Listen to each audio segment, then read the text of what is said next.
Kristana jani wanje isinihima lakini dogorre Ethiopian Kristana mitijiba Ethiopian nama gabrom city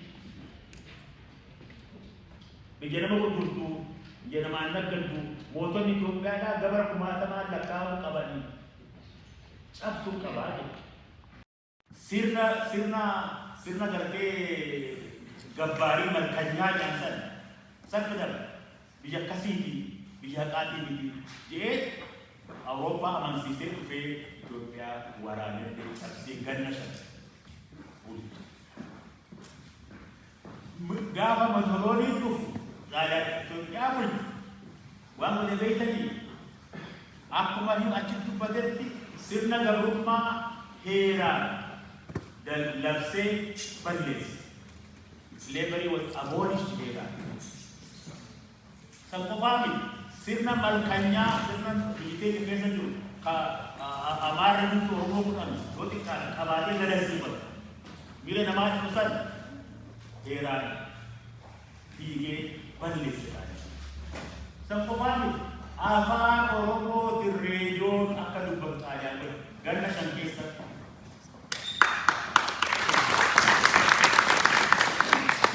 karena sangkesa kara jaruki magala jaruki baru tuan ayah masyarakat jalan ayah silati masyarakat jalan kata ayah jalan itu macam bau tadi wara wajaro akanatu juga bau itu juga berani garon sande waliman dari amma ayat loli adunya jalan ada itu segala lolli addunyaa jalqabee Musolooni fi Xaaliyaa walitti dhaabbatan, Hitlerii fi Xaaliyaa walitti dhaabbatan, Jarmanii fi Xaaliyaa walitti dhaabbatan, Ameerikaa fi Awurooppaan guutuun gar tokko dhaabbatan.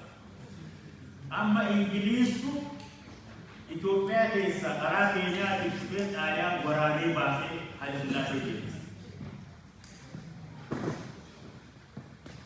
Yeroo sana waraanni Ingiliiz Oromoo fi Dullollee tola Oromoo muummachuudha kan akan dabarsanii hajjata setteenaa ejjennoo jirudha garuu warri siyaasaa sanii dabarsa carraa kun Dullollee dhibba 1940 keessa Oromoon karaa biyya Oromiyaa kun karaa Oromiyaa jedhamu Yaman taasisan Ingiliizii bulchaa achitti xalayaa barreeffatanii dullee bilisummaa barbaannaa jedhanii Ingiliziin xalayaa Oromoon bahaa Oromiyaa. Zas yeroo takkitti walquban qaban walitti haasawuu hin jiru Oromoon dhihaa Oromiyaa immoo Western Oromo Confederation dhaggeeffadha Western Oromo Confederation mootummaa federaalaa Oromiyaa dhihaa jaaran jedhanii konsilaa Ingiliiz ka Sudaan jirutti xalayaa barreeffatan. Qabsoon diddaa sirna gabrummaa hin dhaabbanne carcar guutuu keessa lolaa Muhammad Jiloofaa Koris Muhammad Abbaasi Muhammad Torban jechuun ijoon Ibroon booda lolaatu gadintee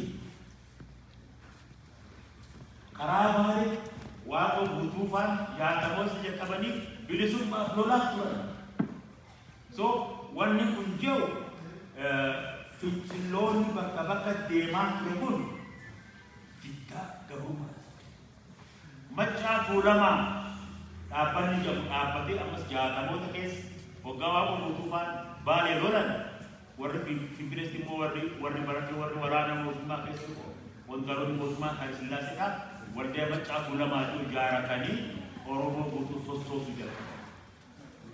Kanas ni balleesse mootummaa Haile Sillaaseedhaaf ni ajjeesan.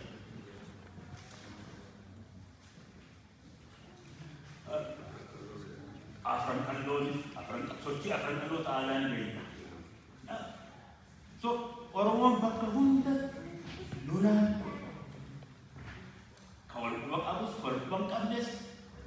didda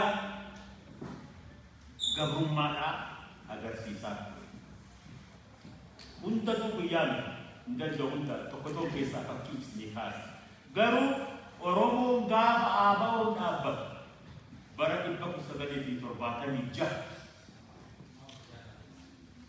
hooggana sadarkaa sabaa qabsoo bilisummaa hoogganu uummata qabsoo faffacaatu gara qabsoo jaaramtetti ol guddate. Amma ABO'n dhaabbachuun hooggana uumuu qofaa miti. Akeeka qabsoo bilisummaa Oromollee katabee diinaafis, firaafis, sabaafis lafa kaa'e. Bilisummaa barbaannaa, mirga hiree murteeffannaa Oromoo dhugoomsinaa. Mootummaa Oromiyaa jaarraa. Akeeka jiru lafa kaa'e. Egaa amma ABO'n dhaabbatee ganna 50 lollee Oromoo dhufaa sangoora 73 keessa Oromoo dhufaan isaa alaa dhufan ka'useen suraafan qabsoo hedduu Oromoon deebisaa ture. Remember kan hundoonni dubbadhuuf Oromoon tolee jedhee gabrummaa Habashaa hin fudhanne jechuun akka fakkiitti isinii jenna. ABO'n dhaabbachuun ammoo gara sadarkaa sabaa dhihaa bahaa kaabaa kibbaa ilma Oromoo keessa jiran ABO'n dhaabbatee national leadership hooggana sadarkaa sabaatti wanni ABO'n dhaabbachuun dammaqinsa sabummaa Oromoo hedduu ol guddise. Obboleeyyan biyya saba Oromoo waa baratu badiisarra ture ABO'n dhaabbachuun nu baraara. Namni mana barumsaa seenee afaan Amaaraa yoo baratu Amaaraa jedhama. Waan kana beektu fakkiin waan namatti himu.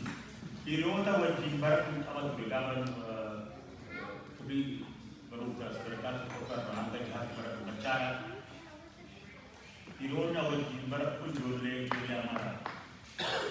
Amma gaafa tokko mana isaanii jirraa abbaan ijoollee kanaa qondaala mootummaa hojjetu. So haati warraa guyyaa magaalaa saffiidhaa warra isaanii eegalii maallaqa naa kennii jettee abbaa warraa ishee 73 keessatti. Amma maal jedhee afaan Amaariffaa deemu gaaloች ግብር አልከፍል ብለው ገንዘብ ከየት ይመጣል? ኦሮሞን ግብር ከፈሉት እንዴ የሳን ወሬ ፊዳጅ አማ ጃርቲ ይሰራ ነማ አራታ ቃቂ እንዴ በያን ብረት አከም ተከለ ይታጅ ይገለ አለቆፋ በያን ብረት አከም ተከለ ጋሎች ይታጅ ትንጅ ተጋ ማለት እንዴ በያን ሰልጥኖ አማራ ሆኖ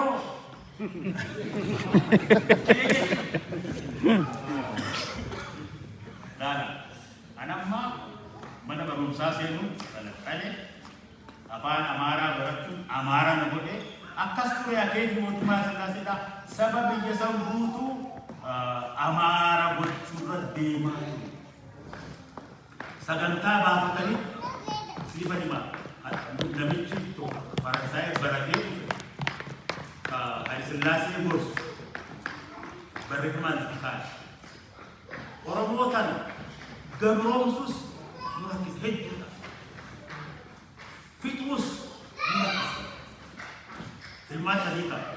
Fixuu gabroomsuu hundi isaa silee gochuu gabra gochuu yookiin fixuu sadaffaa amaaressuu lamaanis fixuun hin danda'amu. Gabroomsuun namni yoo nurra hedduu kan dandeenyu amaaressuuf filmaataa jedhama. Oromoo amaaressuun ajandaa mootummaa Itoophiyaa. Hedduma waan taaneef nu dadhaban malee Isaanin dadhaboo waan ta'aniif jedhamu malee bu'aa maaliif anti ture gaafa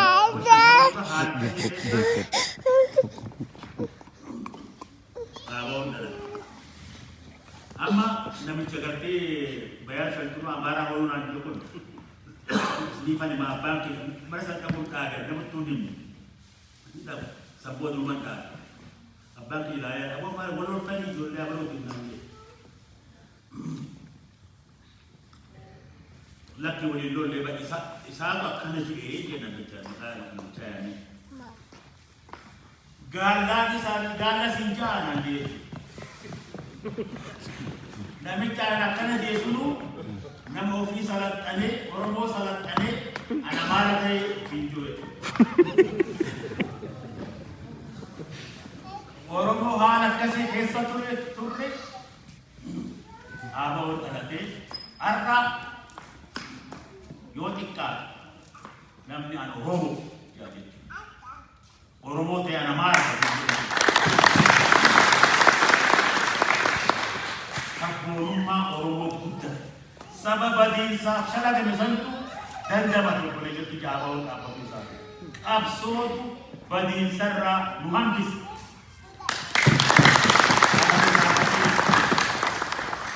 afaan Oromoo afaan amma hojillee ta'e afaan barumsaa ta'e afaan reeduu qabsiisaa sun amma afaan televizyiinaa afaan maal isin kuma qabdan ijoollee gargaar waan qabdan afaan keenya sun reediyoo cabsaan dubbatamu afaan shimbirrootiin nun jechaa turan har'a as geenyee jirra garuu ammallee ummanni Oromoo mirga hiree murteeffannaa isaa hin dhugoonfatan ammallee Oromoon gulantaa kabajaa isaa hin arganne meesni gaafata addunyaa kana keessatti bakka nuun malu qabnaa mee hin qabnu warri darbawaasa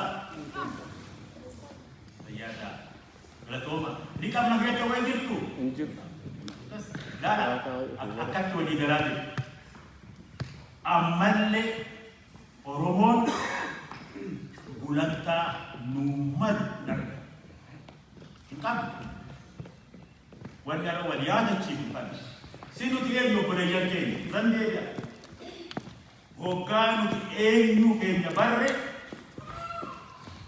waan nuun malu saniif dhaabbanna saniif qabsoofna saniif wareegna akka namaan gaala Oromoon guddinni uummata keenyaa jarnu alamfatee luxuxuu dadhabeef guddaa waan ta'eef ummata guddaa ummata gurraacha addunyaa kana keessa jiru keessa saba tokko qofaatu Oromoo taala heddummina ummataa saba ummata Hausaa Naayijeeriyaa keessa jiru nuti ummata guddaa jechuudha naannoo keenya amma naannoo ummata Itoophiyaa hundarra ummata Oromoo guddaa lakkoofsa ummata Kenya, ummata Somalee, ummata Sudan, Eertiraa, Jibuutii hunda fudhakkaa gamas istee Oromoo irra guddaa garuu laala addunyaa keessatti gulantaa nuummal waan hin qabne ara Oromoo irratti baqata Somaaleetti baqata nuti miliyoona 60 Somaalee miliyoona 10 Jibuutii baqata Jibuutii kutaa Oromiyaa tokkollee hin geenyetti baqata Sudaanitti baqata Eertiraatti baqata Eertiraa kutaa biyya keenya takka hin geesse maali kun nuutu gulantaa itti addunyaanis nu kabaju mirga Oromoo itti kabaju ammallee waan hin qabne addunyaa keessa uummata gurraacha addunyaa kana keessa jiru keessa nuti Hausatti aanee lammaffaa